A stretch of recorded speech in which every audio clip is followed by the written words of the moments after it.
Buen día.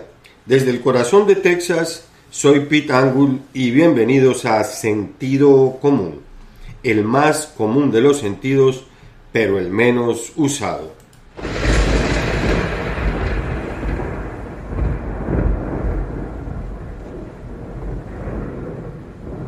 Bienvenidos. ¿Tienen el coraje para cuestionar lo obvio y unirse a Sentido Común? Hoy hablaremos en opinión la disciplina del silencio. En conversaciones incómodas, el dolor de admitir los errores. Y en Dixie Hick, aquí lo dije, 10 prácticas sencillas para que podamos reducir la ansiedad. En este mundo lleno de ruido y confusión, Sentido Común es tu dosis semanal de claridad. Opiniones imparciales, anécdotas personales, reflexiones y temas que importan. Deshazte de tonterías y abraza lo real. Exploro todo utilizando mi guía confiable, el Sentido Común. Estoy disponible en todas las plataformas: Spreaker, Spotify, Apple Podcasts, iHeartRadio, Amazon Music, Castbox, Deezer, Podcast Addict, Geosan, X, Facebook y otras. Suscríbete ya, dale like, comenta y comparte. Salimos todos los martes o cuando el sentido común lo exija. Empecemos.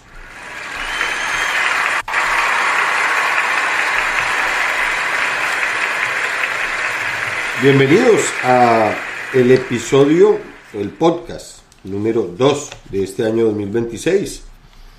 Sentido común en su, creo, tercer año ya. Así que vamos a arrancar con un tema que parece muy simple, pero es tremendamente poderoso. Y lo he llamado la disciplina del silencio.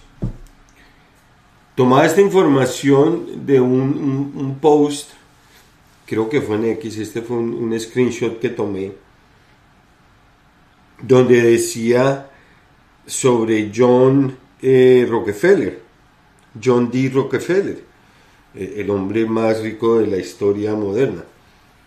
Y entonces, de ahí de ese post, ahora no sé de dónde salió la verdad, porque fue un screenshot que dice, hablan de la disciplina del silencio. Por ejemplo, tú estás en una negociación o estás en una discusión familiar, o inclusive en una reunión de trabajo, y en lugar de soltar todo lo que piensas o todo lo que tienes ahí en tu cabeza, todo lo que crees que sabes, te quedas callado, te callas completamente. Entonces, ¿qué pasa? Dejas que la otra persona sea la que hable, y de repente pues el poder cambia de manos. Y eso exactamente es lo que practicaba John D. Rockefeller. Se dice que si ajustamos su fortuna a la inflación, sería por lejos el hombre más rico de la historia moderna. En una biografía que se llama Titán, que fue escrita por Ron Chernow, cuenta que Rockefeller desde muy joven, desde muy pequeño, fue entrenado para eso, dejar que la otra persona hablara. Ese fue parte de su entrenamiento, porque en el silencio reside el control real. El verdadero control está en el silencio. Y hoy voy a analizar esta desde la filosofía estoica clásica y puro sentido común. Así que prepárate, porque si aplicas esto, la disciplina del silencio, vas a notar cambios inmediatos en todos los que sean tus conversaciones, en tus negocios, en tu vida personal. Así que esta es la frase que le atribuyen a John D. Rockefeller, así como lo escribe en el libro Titán Ron Chernow.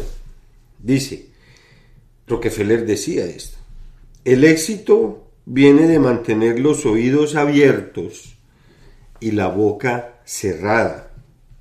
Controla el silencio y controlarás el trato, el negocio, la conversación, el deal, lo que esté pasando. Otras de las versiones que se dice que son de la misma línea que le atribuyen a Rockefeller es: nunca aprendí nada hablando, solo aprendí cosas cuando estaba escuchando. Y que esto es puro sentido común, ¿no? Tal vez uno aprende cuando está hablando, por ejemplo, si estás haciendo una presentación y estás básicamente analizando cómo fue la presentación, estás aprendiendo sobre eso, pero en sí aprendes cuando estás escuchando. Y decía también Rockefeller que el poder está en el silencio, porque ese poder crea un vacío que los demás se apresuran a llenar con más información. Entonces, empiezan a hablar, el silencio, ¿no?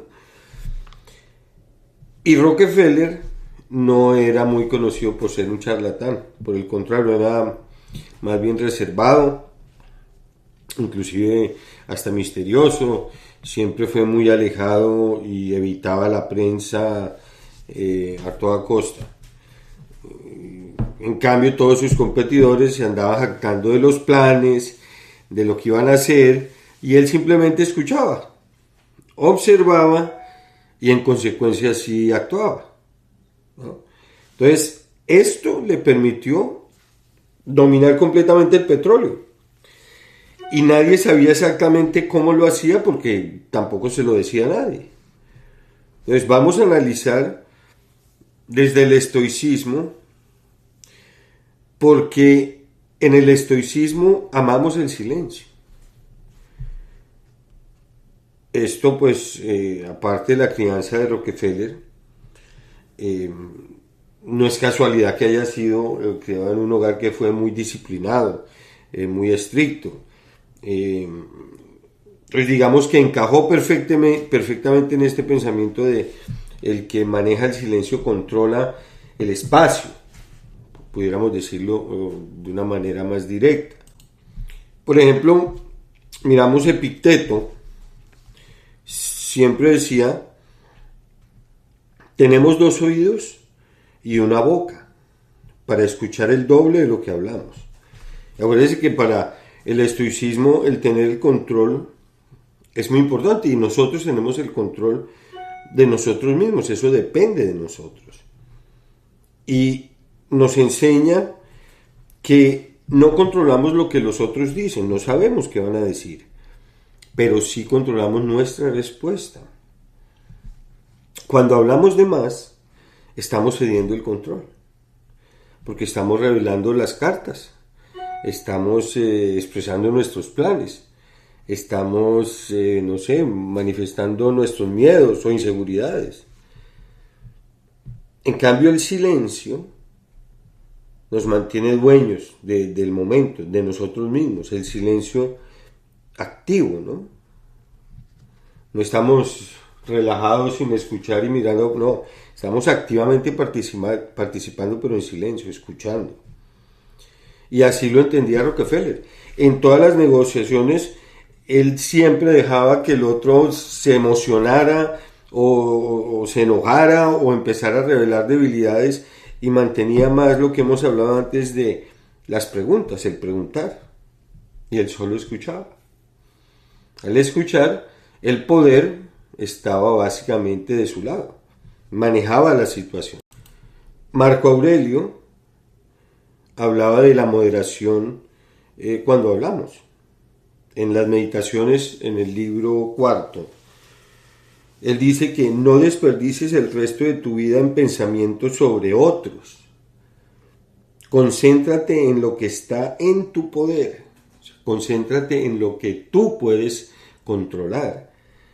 No desperdicies toda tu vida pensando sobre lo que los otros están pensando o actuando, diciendo o van a decir. No, concéntrate en lo tuyo, que es lo que tú tienes poder, tú tienes control. Porque si vas a estar hablando para probar que eres el más teso o el más inteligente o el más listo, eso es puro ego. Ego al 100%. Entonces, ese es como el presumir. Hay que controlar ese impulso de presumir. Porque no necesitamos tener una validación externa.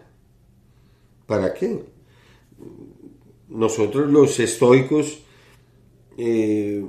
sentimos que el silencio en sí es una fortaleza. El silencio es, vamos a decir, una humildad activa, que tú estás poniéndole cuidado a lo que las otras personas quieren transmitir. Y de acuerdo a eso tú vas a actuar. Es como decir, bueno, yo no necesito demostrar nada, sino que más bien la acción hablará por mí. Obviamente, si estás en una reunión técnica o específica de una solución de problemas de tu trabajo, inclusive en esas también, manéjalo, pero si tú eres la persona, el técnico que tiene que resolver, pues tienes que hablar para explicar qué es lo que se va a hacer, cómo se va a hacer, de qué manera. Esto es diferente. Es en las reuniones o en el tipo de conversaciones donde hay algún tipo de relación afectiva o de negocios o transaccional donde aplicamos la disciplina del silencio. Séneca decía sobre el valor del vacío: mientras callas, estás en control. Cuando hablas, el otro puede usarlo contra ti. Entonces dice Séneca, claro, este silencio lo que pasa es crea un vacío psicológico. Y la gente odia ese vacío psicológico, ese silencio. ¿Y qué pasa? Empieza a hablar y llena ese vacío con confesiones, con promesas, con errores, con cosas que no puede cumplir o exageraciones de lo que es, de lo que tiene, de lo que va a hacer. Y claro, cuando tú tienes el control de esa conversación, pues por ejemplo, me imagino Rockefeller usaba todo esto en los negocios, cuando los competidores hablaban de más, exponían sus planes, decían que era lo que iban a hacer, y entonces al tener toda esta información, cuando él iba a hacer algo, lo hacía de manera directa, quirúrgica prácticamente, ya con conocimiento. Y si vamos más allá de la filosofía, le ponemos pura lógica, lógica cotidiana, sentido común, miremoslo en una discusión. El que se calla primero suele ganar. Porque fíjense que la otra persona como que se frustra, sube el tono y empieza a decir cosas de las que se arrepiente. En cambio, tú mantienes la calma, mantienes el control emocional. Entonces, eso lo vemos. Que nos sirva también como aprendizaje. Ojalá no tengamos que llegar a discusiones de ese tipo en que la otra persona o uno se frustra, se altera, sube el tono y dice cosas que se arrepiente. Lo mejor es callar, ¿no? Cuando hay una discusión de a dos, el que primero calla termina a ganar la discusión. O, por ejemplo, en ventas o en negociaciones que hacemos, dejemos que el cliente exponga o que hable de todos sus dolores, que nos hable de todas sus necesidades, de todas las objeciones que tiene, que nos cuente. Cuanto más hable, más vas a tener munición, herramientas para cerrar el trato. Entre más hable el cliente, mejor para ti. Déjalo que hable, es lo mejor. Por ejemplo, en redes sociales o en WhatsApp, si respondes todo, el que responde todo, pierdes, ¿sí? Porque no manejan el control y estás tomando decisiones inclusive en varias conversaciones. Más bien silencio estratégico inclusive genera curiosidad o genera respeto, inclusive pues ansiedad por el otro que piensa, qué va a decir. Y si lo llevamos a la vida personal, en la vida personal no todo merece respuesta.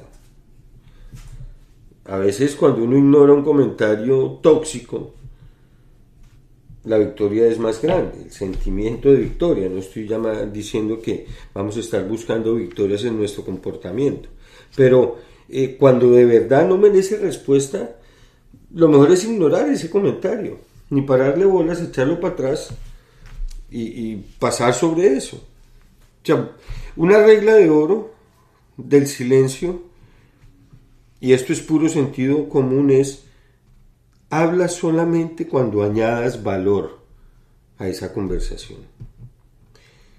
Si lo que vas a decir no mejora la conversación, quédese callado, no diga nada, punto. No hay que decir más. A veces queremos sobreexplicar lo que el otro ha dicho, que ya lo dijo, por participar o por pensar que si hablamos y decimos, pues estamos participando, valga la redundancia, cuando realmente estamos añadiendo algo que no importa, que no sirve. Entonces, pues la disciplina del silencio tampoco es que uno sea mudo, ni sea pasivo, y no, es que no voy a hablar todo el tiempo, voy a estar callado. No, de eso no estoy hablando. Hay que usar el silencio estratégicamente, como exactamente dije que Rockefeller lo usaba. O sea, hay que ser selectivos, estratégicos. Eso nos va a dar el poder de controlar la conversación, la situación, para beneficio nuestro, obviamente. Si vemos, Rockefeller en sí, de acuerdo a su personalidad y como era, no llegó a ser lo que fue por hablar mucho, que ya se sabía que era misterioso, introvertido, muy poco conversador, sino que fue lo que fue por ser un excelente escucha. Escuchaba mejor que nadie. Eso los estoicos hace más de 2000 años ya lo estaban diciendo, que el verdadero control empieza cuando uno cierra la boca. Ahí es el verdadero control. Y lo hablamos inclusive en el podcast anterior sobre el control del hambre, que ahí podíamos nosotros empezar a trabajar la autodisciplina, y seguimos con esto de la disciplina, que es la disciplina del silencio. Cuando cerramos la boca, empezamos a tener verdadero control. Fíjense, asociado con el podcast anterior, cómo controlamos el hambre o la ingesta de alimentos, cómo controlamos lo que hablamos, lo que decimos, cerrando la boca. Entonces, un reto, en la próxima conversación que tengas así importante, estés participando, te hagan una pregunta, interiormente cuenta hasta 5 antes de responder. Espera a ver qué pasa, que la otra persona llene ese silencio. Sí, espera a ver, cuentas hasta 5. 1, 2, 3, 4, 5. Y ahí respondes. Si no te has dado cuenta de que la otra persona va a querer llenar ese espacio muy rápidamente. ¿Qué pasa? Porque es que el silencio crea como un vacío psicológico. No, la gente lo odia, entonces ese vacío psicológico lo llena con confesiones o promesas o con errores, verdades o mentiras. Y eso es muy importante cuando se tiene esa disciplina. Acuérdense, no es que vamos a ser mudos ni pasivos, sino estratégicos y selectivos. Y vamos a continuar el reto que les dije, y esperemos a ver los próximos días qué notaron ustedes con este de esperar 5 segundos antes de responder, qué pasa con la otra persona. En conversaciones incómodas vamos a hablar de el dolor de admitir errores, el dolor de admitir algo que hicimos mal o de una situación que no estuvo bien. Ese dolor de admitir errores se explica como una disonancia cognitiva. Así se le llama al truco mental, donde ignoramos la realidad para no admitir errores. Pero para que eso suceda, que no admitamos un error cuando lo veamos, y nos damos cuenta de que es un error, nuestra mente nos hace un truco, o nosotros mismos, y esto se llama la disonancia cognitiva. Estamos en desasocio con lo que realmente está sucediendo. O sea, si lo vemos así en puro sentido común, sin ninguna jerga complicada, sino pura lógica, es como que estamos protegiendo esos errores, y eso, ¿qué es lo que hace? Nos frena completamente. Así que prepárate para una conversación incómoda pero necesaria. Necesaria en el sentido que cómo la mente rechaza evidencia que contradice nuestras propias creencias o hábitos, todo para proteger el ego. Eso es lo que es la disonancia cognitiva. Estamos nosotros rechazando evidencia que contradice nuestros propios valores.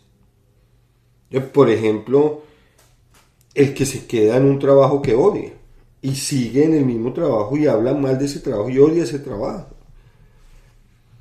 O aquella persona que defiende una relación tóxica, que sabe que es tóxica, que los ha llevado a los extremos y que de todos modos la mantiene. O la persona que mantiene vicios destructivos, que sí, vicios adictivos destructivos, sabiendo que son malos. ¿Por qué pasa eso? Cuando eso pasa, algo está pasando.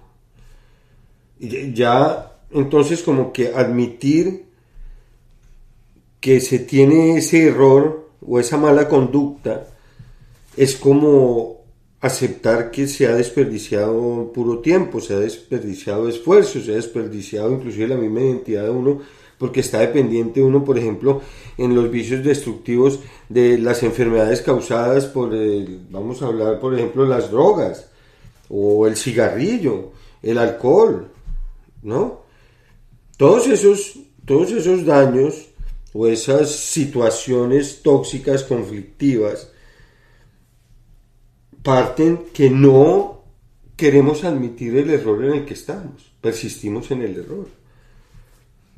Ya puro sentido común nos dice, si soltamos eso, por supuesto que podemos reconstruir desde la verdad cualquier situación, cualquier error, porque ahí es simplemente que soltarlo, ¿no? El que está en un trabajo que ha vivido desgraciado trabajando en ese trabajo, pues simplemente, sí, tendrá sus consecuencias y tendrá un plan de acción para ver cómo lo hace, pero suelte ese trabajo y vaya a trabajar lo que de verdad le hubiera gustado trabajar.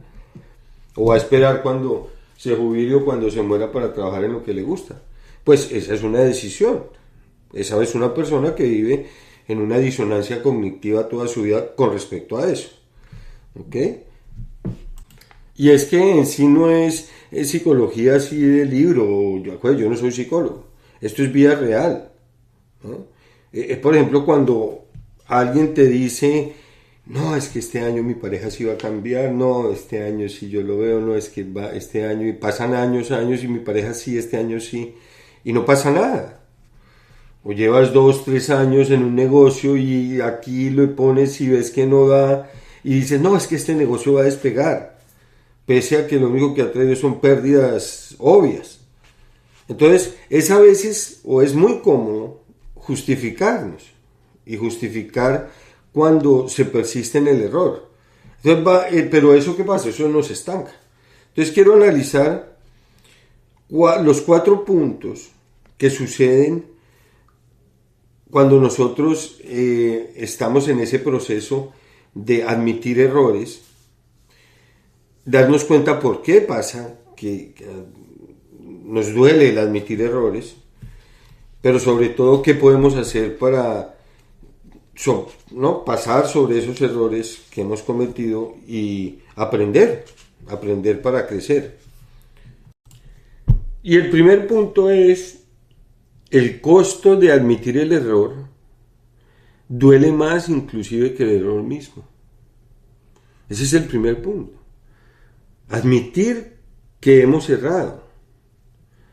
Lo que pasa es que esta es pura psicología del ego, inclusive la naturaleza propia del orgullo. En muchas situaciones, en muchas ocasiones, la consecuencia práctica de una equivocación es menor. Cuando comparamos esa equivocación con el impacto emocional que nos toca aceptar que no teníamos razón. Y eso es lo que pasa, que admitir que tenemos un error o que no estamos haciendo las cosas como debe ser, es un golpe directo al ego. Y para muchas personas, no me encuentro dentro de ellas, digo yo, pero para muchas personas su identidad como que está ligada a la competencia y a tener la razón. Entonces, admitir un error se percibe, por supuesto, como una amenaza a la autoimagen. Es lo que venía diciendo la disonancia cognitiva, que sentimos como una tensión interna cuando nuestras acciones, el error, por supuesto, no coinciden con la creencia que tenemos o con lo que conocemos de que somos personas inteligentes o capaces. ¿Y qué pasa? Pues nos muestra vulnerable. Las personas así, su vulnerabilidad, cuando emiten el error, lo hace sentir como expuesto. Entonces nunca va a admitirlo de una manera normal como aprendizaje por un error que cometió y aprender para no hacer ese error después. Sino que cuando se está amenazando a la autoimagen este tipo de personas, es como si hubiera perdido la armadura que tienen, que son invencibles. Y cuando esa armadura se pierde, que son invencibles, pues obvio frente a todos los demás, entonces esa vulnerabilidad que muestran es un golpe directo al ego, muy fuerte. También está el miedo al juicio, el juicio social sobre todo, porque en sí el dolor no viene del error en sí, sino de lo que imaginamos nosotros que los demás van a pensar. Ahí viene el dolor que sentimos. ¿Qué van a pensar estos? ¿Qué van a decir? Y lo que pasa es que hay un temor a perder el estatus o la autoridad. Y nos preocupa sobre todo que la gente va a usar esa honestidad como una debilidad en el futuro. Entonces ese miedo al juicio social, a que nos vean como débiles, porque existe ese estigma que el equivocarse es de tontos, ¿no? Sí, la persona correcta, inteligente, no se anda equivocando, cuando realmente es una parte inherente del aprendizaje. La mayoría de todos vienen así, prueba y error, prueba y error. Y está la mentira o la falacia del costo hundido, porque a veces el costo de admitir el error duele más, ya es porque le hemos invertido mucho tiempo, o le hemos invertido mucho dinero, o le hemos invertido mucha energía, pero seguimos defendiendo esa postura y es una postura equivocada. Entonces, por ejemplo, yo me acuerdo con lo del Bitcoin. En su momento, y si hoy lo estuviera, sería, no sé si multimillonario, pero millonario bastante. Porque cuando me los ofrecieron estaba por debajo del dólar. Y no los compré en su momento, no los compré después que tuve otra oportunidad, no los compré más adelante. Y me duele ese error de no haber hecho y mantenido, cuando en todas mis inversiones soy constante y coloco algo y ahí lo dejo. Porque con el Bitcoin, no, y lo que tuve, cuando lo tuve lo vendí, y medio se bajó y volví y lo vendí, a diferencia de otras acciones o inversiones que tengo. Entonces ese error, sí, pues ya lo superé. No soy de las personas que andan por la vida no reconociendo si hay un error, y porque eso entonces voy a tener alguna depresión o algo, no, nada de eso. Pero esa falacia que tenemos de ese costo hundido a las personas cuando no quieren darse cuenta, y cuando se dan cuenta pues es devastador. Se llama el costo de admisión. Admitir, pues sí, como dije yo, en este momento tendría por encima de 200 millones de dólares si hubiera tenido o mantenido los bitcoins que llegué a tener. Pero no pasó. Y pues al no pasar, sí, ya, es un error de inversión y tengo que superarlo. Y está ese costo oculto de no admitirlo, es como una paradoja. Porque admitir que el error puede doler, cuando se admite que el error pues va a doler en el corto plazo, pero si lo continúas negando, en el largo plazo va a ser mucho más caro. Entonces fíjate, ese es un costo oculto de no admitir el error que tú pensarías que al no admitirlo pues no va a pasar nada y resulta que en el largo plazo va a ser mucho más caro. Entonces, cuando veámoslo, vamos a verlo en estos aspectos. En el tiempo. El admitir el error se resuelve rápido, pero negar el error lo vas a arrastrar por semanas o por años. Y cuando se mantiene un error, o inclusive cuando se mantiene una mentira, ocupas más espacio en tu mente, porque la verdad te libera completamente. Entonces, en el tiempo, si lo admites ya se resuelve rápido, si no, te arrastra por semanas, meses, años. En las relaciones, si lo admites de una vez, te genera confianza y te genera respeto. Si no, adelante cuando se enteren, erosiona la credibilidad y te va a crear un resentimiento. En el aprendizaje, por ejemplo, puedes corregir el rumbo inmediatamente, tan pronto admites el error. Si no, y sigues con ese mismo error, vas a tener los mismos resultados fallidos. En la salud mental, cuando admites el error, como que te alivias, es como una confesión. Por el otro lado, vas a mantener un estrés constante porque tienes que mantener una mentira. Ocultar un error, una situación. Entonces, en sí, el costo de admitir el error duele más que el error mismo. Lo que tenemos que hacer es, o nos invita a practicar una humildad intelectual. Esa humildad intelectual nos va a permitir que admitamos los errores cuando los tenemos. Y ese va a ser un dolor temporal, pero es como una vacuna que nos hace más sabios. Así cada vez vamos a ser más sabios. Como digo yo, sabio es aquel que sabe aprender, no aquel que dice saber. El segundo aspecto del dolor de admitir los errores es el justificarnos o justificaciones inventadas para que no actuemos, o excusas, vamos a decirle de esa manera, para que no actuemos. Entonces, cuando decidimos que no admitimos un error, como que el cerebro entra en un modo de supervivencia social, y para evitar ese dolor del que hablamos, entonces fabricamos justificaciones inventadas.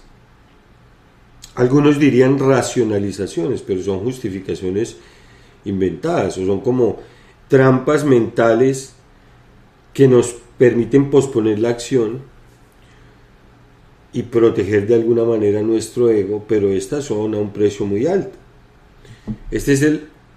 Estas acciones, ¿por qué son tan peligrosas? Y además que son muy comunes, pero son peligrosas. El mito del momento perfecto, ¿no? Como la excusa, no, lo haré cuando tenga más información. No, es que todavía me hace falta esto. No es el momento político adecuado.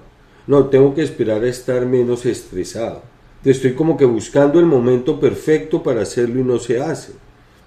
Y la realidad es que esto es una forma de procrastinación defensiva. Porque estás buscando una perfección y resulta que es inexistente porque no enfrentas las posibilidades de hacerlo o las posibilidades de volver a fallar. Entonces estás el mito del momento perfecto. Entonces no haces las cosas porque estás esperando. No admites el error porque estás esperando de tener más información. Entonces el costo de esto es la parálisis por análisis. Digamos, estar esperando el momento perfecto, estás paralizado. Otra es la transferencia de culpa. Entonces, nos duele admitir errores porque como que no quiero ser el chivo expiatorio. Entonces la excusa es, no actué porque el equipo no me dio las herramientas, fue el equipo, ¿no? O las circunstancias externas cambiaron y no tiene sentido corregirlo, ya algo de afuera. Entonces estás transfiriendo la culpa con tal de no admitir el error. Se lo estás mandando a alguien, ¿sí? No actué porque el equipo no se pudo porque las situaciones externas cambiaron. Y la realidad es que cuando externalizamos la responsabilidad, perdemos completamente el control de la situación nosotros. La perdemos. O sea, si la culpa siempre la va a tener, o si la culpa es siempre de algo más o alguien más, perdemos la capacidad de cambiar nuestro propio destino. Para nosotros nunca vamos a tener la culpa. Entonces no vamos a poder cambiar nuestro destino hasta que sepamos que, disculpen, no somos perfectos y tenemos errores, y entre más aceptemos los errores que tenemos, pues mejor podemos cambiar, siempre para mejorar. Y está el efecto de normalización, ¿no? Vamos a normalizar el error o la mentira, como diciendo, al final pues no es para tanto, ¿no? Solo fueron 5, o todo el mundo lo hace así, o no, si nadie se ha quejado, entonces pues no hay nada que arreglar, como que ¿para qué no seguimos molestando si ya no es para tanto al final, eso no pasa? Y la realidad es que minimizamos el impacto del error porque el costo de no actuar, o para que el costo de no actuar parezca menor, como que es algo insignificante, algo menor, entonces pues no miremos ese errorcito, no vale la pena. Y esto lo que hace es que va generando una erosión ética lenta, o sea, lentamente se va generando una erosión a la ética. Y aunque se ve muy pequeño, ese pequeño error ignorado, mañana va a ser un estándar de mediocridad, porque si no se corrigió, se va a mantener así, mediocre. Y ese va a ser el estándar entonces en esas situaciones. Entonces se erosiona la ética lentamente, pero se erosiona. ¿Y cómo hacemos para que estas justificaciones las eliminemos? Pues nos tenemos que dar cuenta que cada una de estas trae una consecuencia cuando hacemos estas justificaciones. Primero es un costo de oportunidad. Cuando tenemos estas justificaciones es más inventadas o que nos creamos directamente. Hay un costo de oportunidad porque mientras inventas por qué no actuar, pierdes el tiempo en lo que podrías ya estar actuando o solucionando el problema. Entonces hay un costo de oportunidad inmenso. Hay una pérdida de autoridad. La consecuencia es una pérdida completa de autoridad porque los demás se dan cuenta. Las otras personas notan cuando alguien está maquillando la inacción. 1, 2 veces, una excusa, pero después cuando se vuelve continuo, es maquillando la inacción. Y la credibilidad se pierde más por la excusa que por el fallo original, en vez de admitir el error. Entonces, se vuelve como un círculo, ¿sí? Vicioso. Y hay una carga cognitiva que tú tienes en la mente, como ya dije. Porque cuando tú estás manteniendo una justificación falsa, tienes que tener una energía mental constante para mantener esa falsedad. En cambio, la verdad, tú dices la verdad, puede dolerte, pero te libera, ya está dicha, no hay nada más de qué preocuparte. Mientras tanto, en esa justificación falsa debes tener porque después de tantas justificaciones se te van a olvidar que justificaste para una cosa o para la otra, ¿no? Entonces, ¿cómo romper ese ciclo de inacción? Que es lo que hablamos en sentido común. Entonces, para dejar de inventar excusas, tenemos que cambiar la narrativa interna, es muy útil. Tenemos que cambiar la narrativa interna nuestra. Está lo que se llama la regla de los 5 segundos. Si tú sabes que tienes que actuar para corregir algo, hazlo antes de que tu cerebro tenga tiempo de fabricar una justificación. O sea, en menos de 5 segundos te decides hacer lo que vas a hacer. Esa es la regla de los 5 segundos. Nada de inventar excusas. Hay que actuar, hay que hacer algo. Te decía, sí, esto, de una vez. Antes de que empieces tú a, ¿será que no? No, que más tarde, o ¿será que sí puedo? No, esto es lo... Empiezas a crear excusas. Separar el hacer del ser. O sea, tú no eres tu error. Cometiste tú un error, pero tú no eres ese. Si cometiste un error, por ejemplo, pues eso es un evento, una situación. No es una definición de tu persona. Entonces hay que separar ese error que cometiste. Tú no eres así. Cuando entiendas eso, esa necesidad de inventar excusas va a desaparecer, porque tú no eres una persona que no hagas las cosas o que dejes de hacer las cosas. Entonces, cuando cometes un error, que es un evento cualquiera que le puede suceder a cualquiera, eso no está definiéndote tu persona. Y enfócate en la solución, no en la explicación, no, en la solución. Es más, si ya no lo lograste, ten de una vez la solución, no des la explicación. Mira, esto era para las 5, no alcanzamos y la solución que encontramos es esta y esta. Si te van a preguntar por qué, tienes que dar la realidad. No me dio la real gana.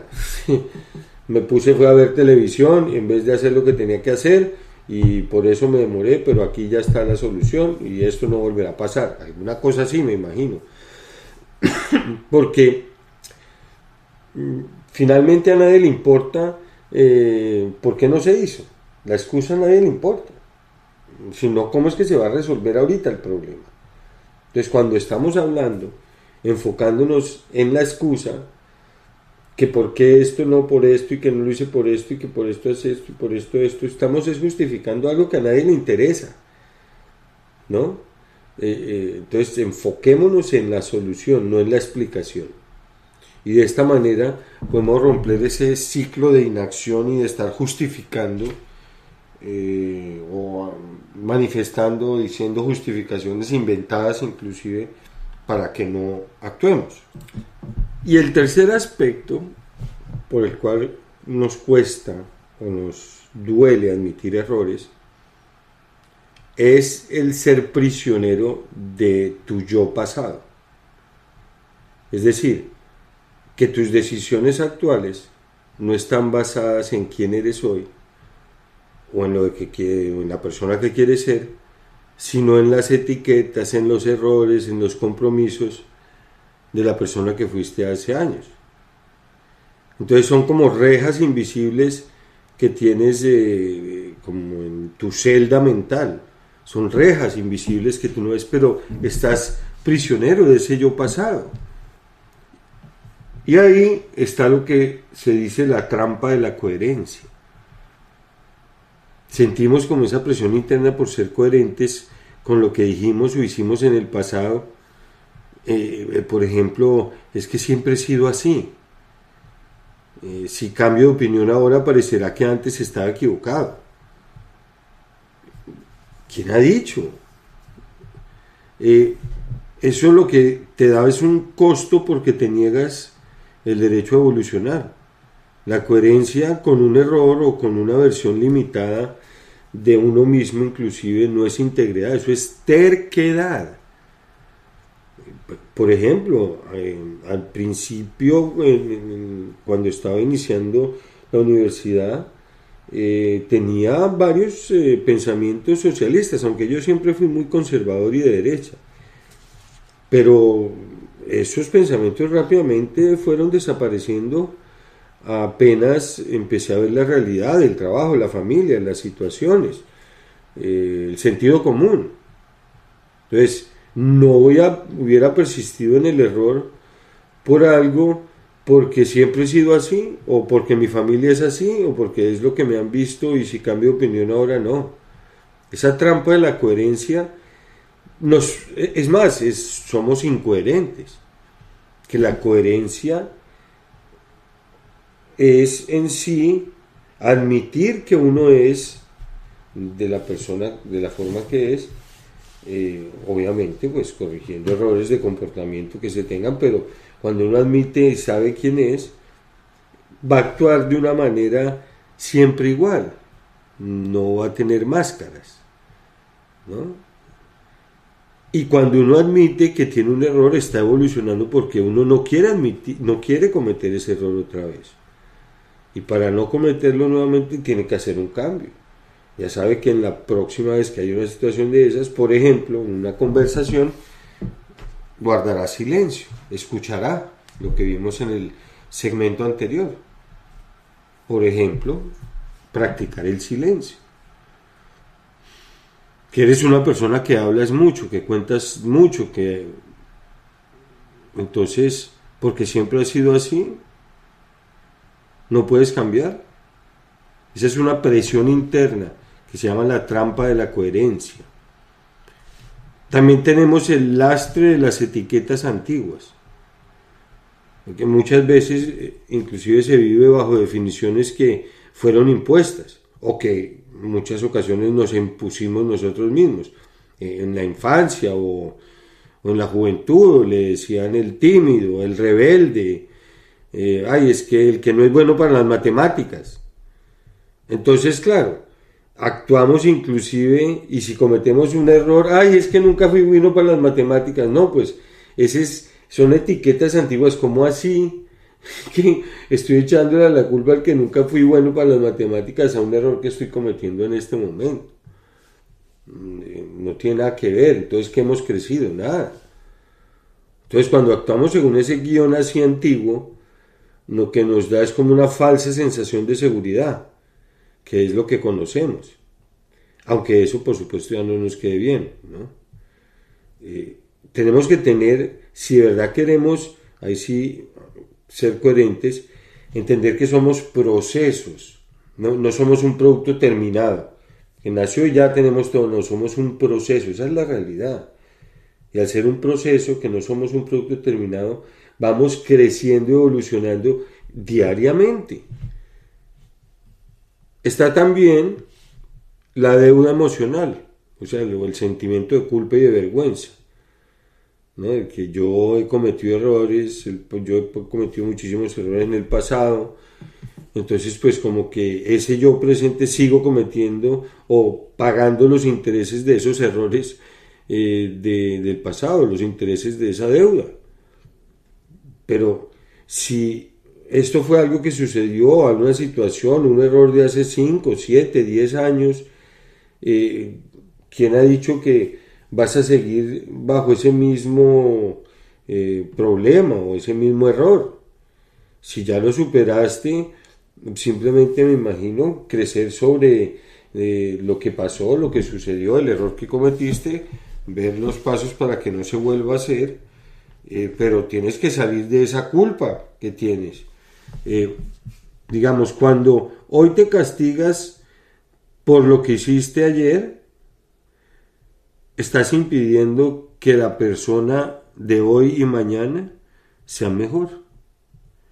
Te mantienes castigado todo el tiempo por lo que hiciste ayer y lo que estás poniendo es una celda, ¿no?, mental, impidiendo que tú como persona seas mejor. Esto es como la sentencia de cadena perpetua. Entonces, el mecanismo, por ejemplo, la nostalgia, te hace creer que tus mejores días ya pasaron. ¿sí? Entonces te encierra en el pasado, la nostalgia. No, es que yo fui mejor, bueno, mis mejores días ya pasaron. Pero realmente te libra cuando entiendes que el pasado es un lugar de referencia, no de residencia, porque tú estás residiendo ahorita, en este momento. Entonces el pasado es una referencia, no lo de ahora. El mecanismo del resentimiento te mantiene atado a personas que ya no están en tu vida. Entonces, ¿para qué? ¿Para qué ese resentimiento? Y en sí no perdonar por el otro, no lo hagas por el otro, sino para que sueltes tú esa cadena que te une a esas personas y te liberas completamente. Entonces desaparece el resentimiento. Y está también el miedo al cambio, ¿no? Que temo ese yo pasado a perder mi identidad o lo que soy si intento algo nuevo. Ahí es donde tenemos que aceptar que cuando muere una versión de nosotros es necesario que nazca otra. ¿No? Sí, ya dejamos de ser así o de cometer este error, entonces pues tengo que hacer de una manera diferente. No, es que necesito hacer ejercicio, tengo que hacer ejercicio, pues tengo que salir a hacer ejercicio o hacer ejercicio. Ese es cuando se tiene ese miedo al cambio, no, si no actuamos nos quedamos igual. Entonces, podemos salir de esa prisión, ¿no? Hay como que otorguémonos el indulto, el perdonarnos a nosotros mismos, reconocer que cometimos un error, no teníamos la información, la inmadurez, las herramientas, lo que sea, pero nada de excusas, nada de ponerse a juzgar a un niño con la sabiduría del adulto, no, ya, listo, se cometió y eso era lo que yo era, inclusive hay que decirlo, pero ya no me representa. Romper completamente, ¿sí?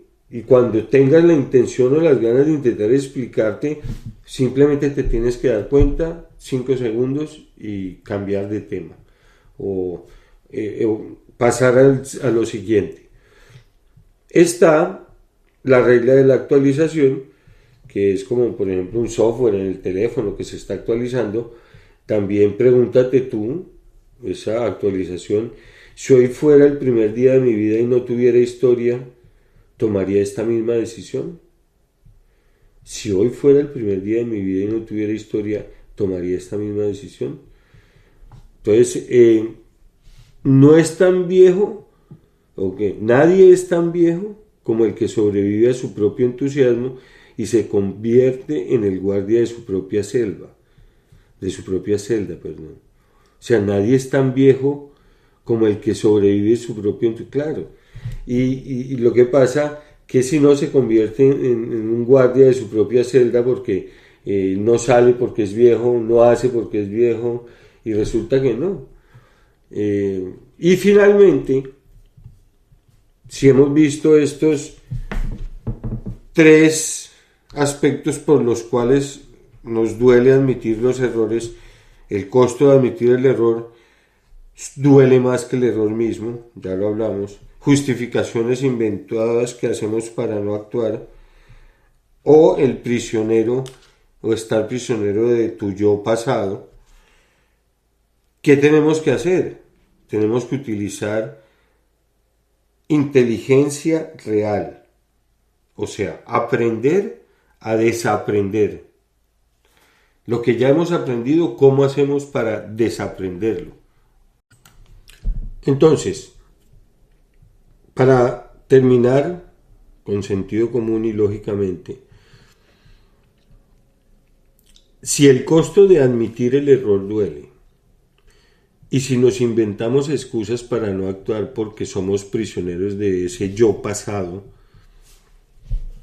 la única salida es la capacidad de desaprender, porque todo lo que somos hasta ahora lo hemos aprendido, tenemos que desaprender. En el siglo XXI la inteligencia real no se mide por cuánto conocimiento puedes acumular, sino por qué tan rápido puedes descartar lo que ya no sirve. Ojo, tenemos cantidad de información que ya no sirve. Y el conocimiento, para que sea proactivo y activo, tenemos que utilizarlo, tenemos que destrabar o desaprender lo que ocupa parte de nuestra mente para saber y tener capacidad para aprender nuevas cosas, nuevas formas, nuevos comportamientos. Entonces, ¿qué es desaprender? En sí, desaprender no es olvidarse, porque eso es como un proceso biológico involuntario que finalmente se te va olvidando. El desaprender es un acto consciente y voluntario. ¿Ok? No es olvidar. Tú, consciente y voluntariamente, vas a dejar de hacer lo que hacías antes para hacerlo de una manera completamente nueva. Es como que reconocer que todas las estrategias que, por ejemplo, en el pasado te llevaron al éxito, pueden ser las mismas que en este momento te lleven al fracaso. El segundo punto, un proceso de inteligencia adaptativa. Porque para que ocurra la inteligencia real, tenemos que pasar por estas 3 etapas. Aprender, ¿no?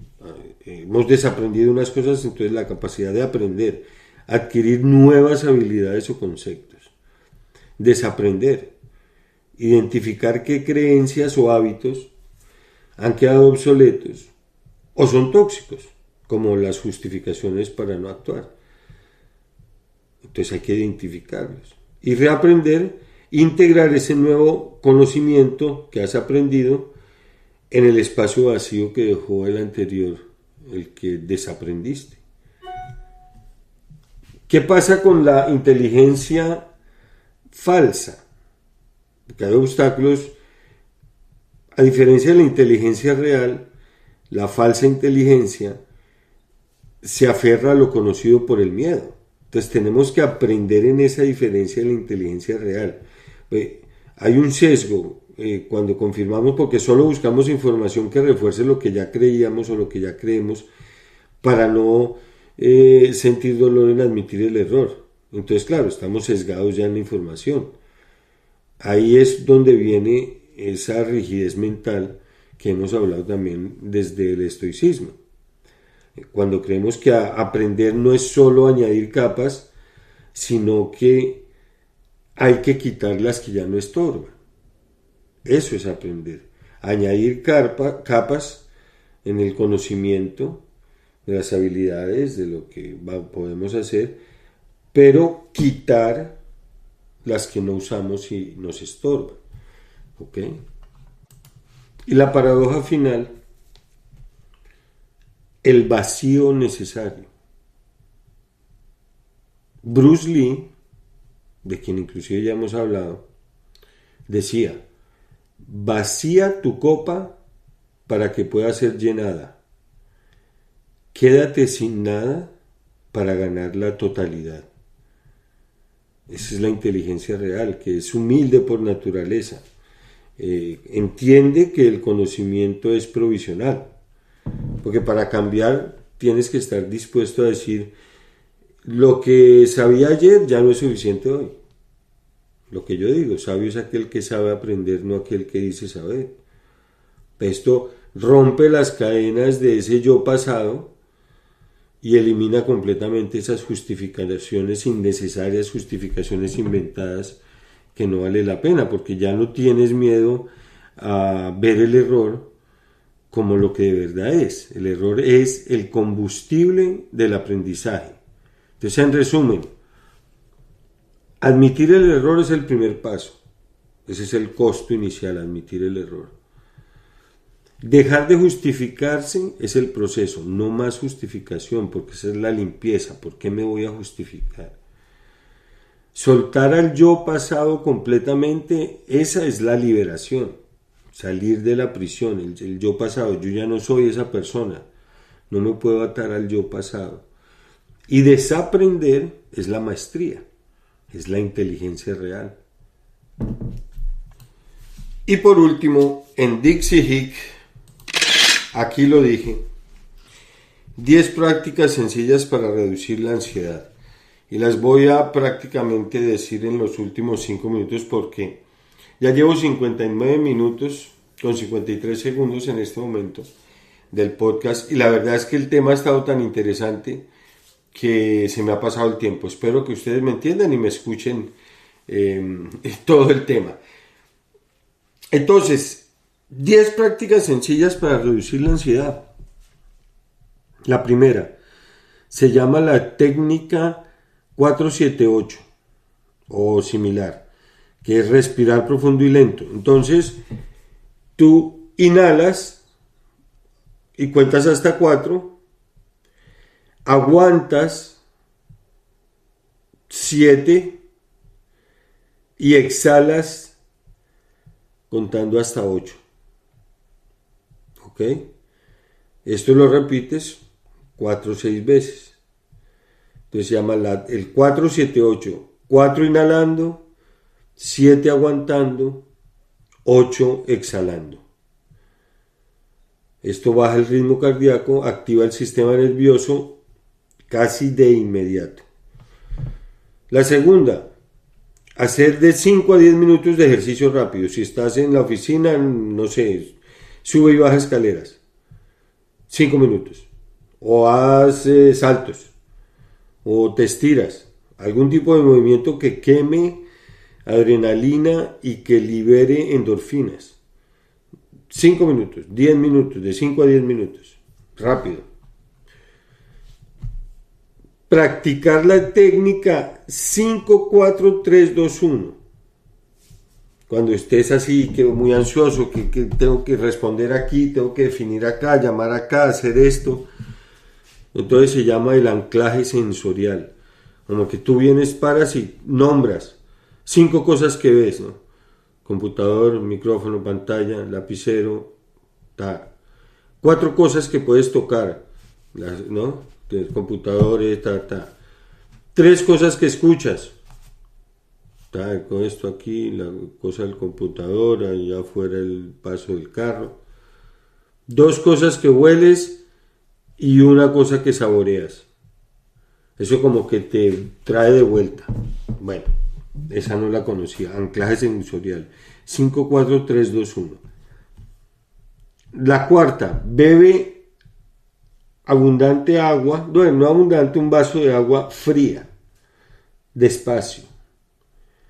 O vienes y te lavas la cara con agua fría. Ese cambio brusco de temperatura activa el nervio vago y reduce la activación de la ansiedad.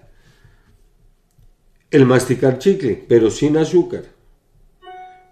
Muchos estudios muestran que el movimiento repetitivo de masticar chicle reduce el cortisol y produce ondas similares a las de la relajación. Así que fíjate, el masticar chicle. Escuchar música relajante o la canción tuya favorita, ¿sí? Te distrae, regula las emociones rápidamente y te calma. Si te preocupa algo, escríbelo. En 5 o 7 minutos escribe lo que te está preocupando. Otra es, la octava, haz un contacto con la naturaleza. Disculpe. Un contacto rápido con la naturaleza. Sales al balcón o enfrente de tu casa. ¿Ok? Miras por la ventana, te quedas analizando el árbol. Bueno, lo que tengas que puedas tener contacto con la naturaleza. Practica la autocompasión verbal, ¿no? Como que tú te digas, bueno, esto realmente se va a demorar tanto tiempo, tengo que hacer todas estas cosas, normal que sienta la presión de lo que estoy haciendo, pero bueno, esto lo voy a hacer de acuerdo al tiempo que tengo, no va a haber ningún problema en que lo termine, ¿no? Eso es lo que es autocompasión verbal, como que uno se habla a sí mismo, pero no me gusta el término autocompasión, pero bueno. Y por último, limitar la cafeína y el azúcar. Si estás ya muy activado, pues en vez de café o bebidas energéticas o todos estos refrescos con mucho azúcar o procesados, por supuesto sustituirlo por agua, infusiones de manzanilla, valeriana. En sí, estas acciones no eliminan la ansiedad completa de raíz, pero sí bajan la intensidad rápidamente y como que te devuelven el control, ¿no? De eso se trata, que rápidamente puedas disminuir la ansiedad, volver al control, pausar y empezar a tener como un nivel normal de comportamiento. Y hasta aquí sentido común. En este mundo lleno de ruido, confusión, sentido común es tu dosis semanal de claridad. Opiniones imparciales, anécdotas personales, reflexiones y temas que importan. Deshazte de tonterías y abraza lo real. Exploro todo utilizando mi guía confiable, el sentido común. Como saben, estoy disponible en todas las plataformas, en Spreaker, Spotify, Apple Podcasts, iHeartRadio, Amazon Music, Castbox, Deezer, Podcast Addict, Geosan, X, Facebook y otras. Suscríbete ya, dale like, comenta y comparte que salimos todos los martes o cuando el sentido común lo exija. Gracias por estar en sentido común.